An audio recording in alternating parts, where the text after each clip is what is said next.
नमस्कार दोस्तों और प्यारे विद्यार्थियों, बी प्लस चैनल में आपका हार्दिक स्वागत है।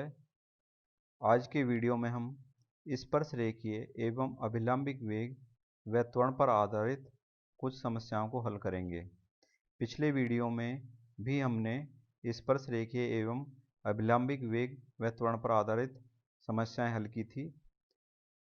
जो पिछले वीडियो में समस्याएं हल की थी उनसे जो अगली समस्याएं उनको आज हम इस वीडियो में हल करेंगे। आपको ये वीडियो कैसा लगा अपने सुझाव कमेंट्स बॉक्स में अवश्य दें।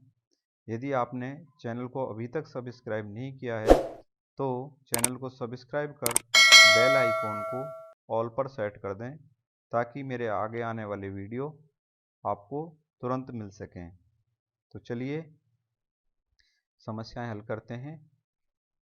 क्वेश्चन नंबर 6 में यदि किसी समतल वक्र में गतिमान कण के स्पर्शरेखीय तथा अभिलंबिक त्वरण सदैव अचर रहते हैं तो सिद्ध करो कि t समय पर वक्रता त्रिज्या रो संबंध rho equal to a t plus b का होल स्क्वायर से प्राप्त होगा, जहां a व b कोई अचर हैं।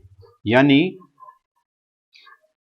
समतल वक्र है, कण है जो समतल वक्र में गति कर रहा है, उसके स्पर्शरेखीय तथा अभिलंबिक त्वरण क्या दे रखे हैं, अचर दे रखे हैं, कांस्टेंट दे रखे हैं। सिद्ध करना है कि t समय पर वक्रता त्रिज्या रो होती है जो इससे प्रदर्शित होगी rho equal to A T plus B का होल स्क्वायर, जहां a और b दोनों क्या हैं, कोई कांस्टेंट राशियां हैं। तो चलिए इसे सॉल्व करते हैं। दिया गया है स्पर्शरेखीय तथा अभिलंबिक त्वरण अचर हैं, तो हम स्पर्शरेखीय त्वरण जानते हैं क्या होता है, dv अपॉन dt। तो इसे हमने मान लिया लैम्डा, ये कांस्टेंट है, लैम्डा एक कांस्टेंट राशि है, ये मान लिया, समीकरण 1 हो गई। इसी तरह से अभिलंबिक त्वरण हम जानते हैं v स्क्वायर अपॉन रो होता है, ये भी क्या दे रखा है, हमें कांस्टेंट दे रखा है, इसे हमने म्यू मान लिया। ये हमारे पास समीकरण 2 हो गई। अब देखिए समीकरण 1 का हम t के सापेक्ष क्या करते हैं, इंटीग्रेशन करते हैं, समाकलन करते हैं। तो समाकलन करने पे हमारे पास आएगा v बराबर लैम्डा t प्लस सी। तो ये तो अच्छी तरह से जानते ही होंगे, इस तरह से इंटीग्रेशन होता है। तो c क्या है, कांस्टेंट एक राशि लिखते हैं हम, तो c क्या है, एक अचर राशि है। अब हम v का मान समीकरण 2 में रखते हैं।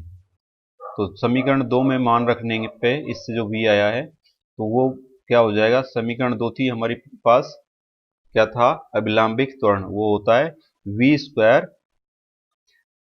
स्क्वायर अपॉन रो। तो उस वो किसके बराबर था, म्यू के बराबर, क्योंकि वो कांस्टेंट दे रखा था। तो v का मान रखा हमने इससे, अभी जो निकाला इंटीग्रेशन के बाद, तो वो हो गया लैम्डा t प्लस सी इसका whole square upon rho equal to mu. अब इसे हमने थोड़ा सिंप्लीफाई किया, यानी रो को तो इधर लेके आ गए हम, और 1 upon mu lambda t plus C का होल स्क्वायर। अब आप इस म्यू को हम इस होल स्क्वायर के अंदर ले जाएंगे, तो यहाँ lambda T upon under root mu plus C upon under root mu, इसका ये क्या हो जाएगा, होल स्क्वायर हो जाएगा। अब देखिए कि इसे हम इस फॉर्म में लिख सकते हैं ए टी प्लस बी का होल स्क्वायर, जहां पर आप देख रहे होंगे कि ए की वैल्यू तो क्या निकल कर आ रही है, lambda upon under root mu, और बी की value C upon under root mu. अब ये देखिए, ये पूरी ए का पूरा मान क्या है, कांस्टेंट है, क्योंकि लैम्डा कांस्टेंट है, इधर म्यू कांस्टेंट है। इसी तरह से बी, ये सी कांस्टेंट हमने निकाला था इंटीग्रेशन से, और म्यू भी कांस्टेंट है, यानी ए और बी दोनों क्या हैं, हमारे पास कांस्टेंट राशियां यानी अचर राशियां हैं। तो हम इसे कह सकते हैं कि वक्रता त्रिज्या यानी रो बराबर क्या होगा, ए टी प्लस बी का होल स्क्वायर, जहां ए और बी दोनों क्या हैं, कांस्टेंट हैं। इस तरह से हमने ये क्वेश्चन नंबर 6 पूरा किया है। अब हम करते हैं क्वेश्चन नंबर 10। चलिए क्वेश्चन नंबर 10 देखते हैं। एक कण एक समान कोणीय वेग से किसी परवलय में उसकी नाभि के चारों ओर चलता है। सिद्ध करो कि किसी बिंदु पर अभिलंबित त्वरण उस बिंदु पर पथ की वक्रता त्रिज्या के समानुपाती होता है। यानी कण एक समान कोणीय वेग से एक पैराबोला में चल रहा है, उसकी नाभि के चारों ओर चल रहा है, और हमें प्रूव क्या करना है कि उसका अभिलंबित त्वरण जो है वो पथ की जो वक्रता त्रिज्या है उसके समानुपाती होता है। तो इसे सॉल्व करते हैं। सॉल्व करने के लिए देखिए हमें इसमें जो परवलय है यानी पैराबोला है उसकी पेडल इक्वेशन पदिक समीकरण मालूम होनी चाहिए। और पदिक समीकरण पैराबोला की क्या होती है, पी स्क्वायर बराबर ए आर ये होती है। यदि आप ये पहले हम पढ़ चुके हैं इसको, और अगर आपने ध्यान नहीं है तो मैंने इसके लिए ये डाला है कि परवलय की जब पदिक समीकरण कैसे ज्ञात करते हैं, आप इसमें यहाँ पर इसको देख सकते हैं। अब हमें दिया गया है कि कण समान कोणीय वेग से नाभि के चारों ओर चलता है।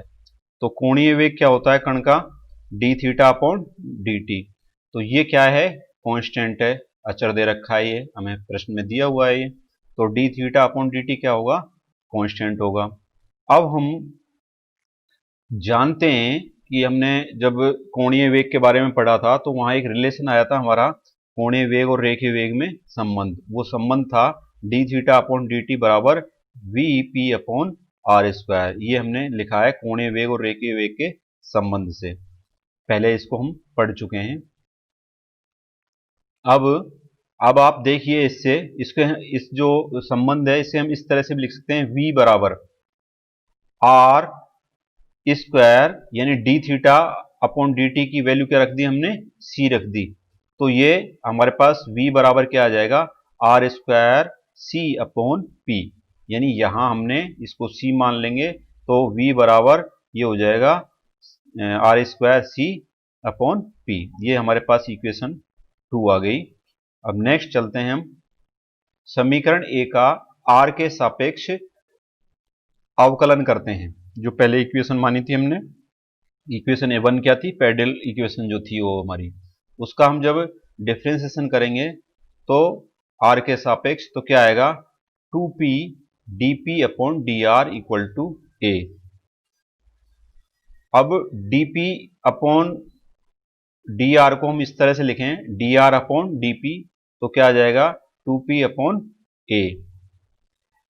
दोनों तरफ r से मल्टीप्लाई किया यानी r D R upon D P बराबर r 2p अपॉन ए। अब देखिए ये जो r D R upon D P होता है ये किसके बराबर होता है, रो के बराबर यानी वक्रता त्रिज्या के बराबर। ये बराबर क्या हो गया, r 2p अपॉन ए। अब ये भी आपके ध्यान नहीं हो तो इसके लिए मैंने इसमें साथ में लगा रखा है यहां, ये देखिए वक्र त्रिज्या के पदिक समीकरण को हम इस रूप में लिख सकते हैं, यानी कि रो बराबर R D R upon D P ये होता है। तो यहां हमने ये काम में लिया है, इसे एक्सप्लेन करने की वजह से आपके सामने ये पिक्चर लगा दी गई है, तो इसे आप देख सकते हैं। तो हमारे पास हम जानते हैं अभिलंबित त्वरण क्या होता है, वी स्क्वायर अपॉन रो, यही होता है। अब हम पहले पढ़ चुके हैं अभिलंबित त्वरण क्या होता है, वी स्क्वायर अपॉन रो। अब देखिए अभिलंबित त्वरण गुणा 1 अपॉन रो, यानी हमने क्या किया 1 अपॉन रो से दोनों साइड में मल्टीप्लिकेशन कर दिया, यानी अभिलंबित त्वरण हम जानते हैं क्या होता है, वी स्क्वायर अपॉन रो। अब अभिलंबित त्वरण गुणा 1 upon rho equal to V square upon rho square, ये आ गए हमारे पास समीकरण।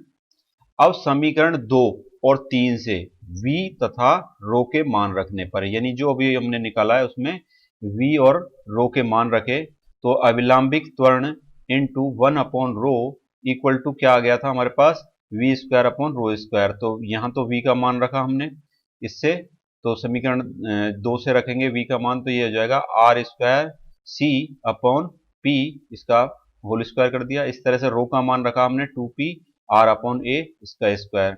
सिंप्लीफाई करते हैं इसे, तो सिंप्लीफाई करने पे हमारे पास आ जाएगा R square C square A square upon 4 P की पावर 4। अब समीकरण ए से मान रखा हमने किसका,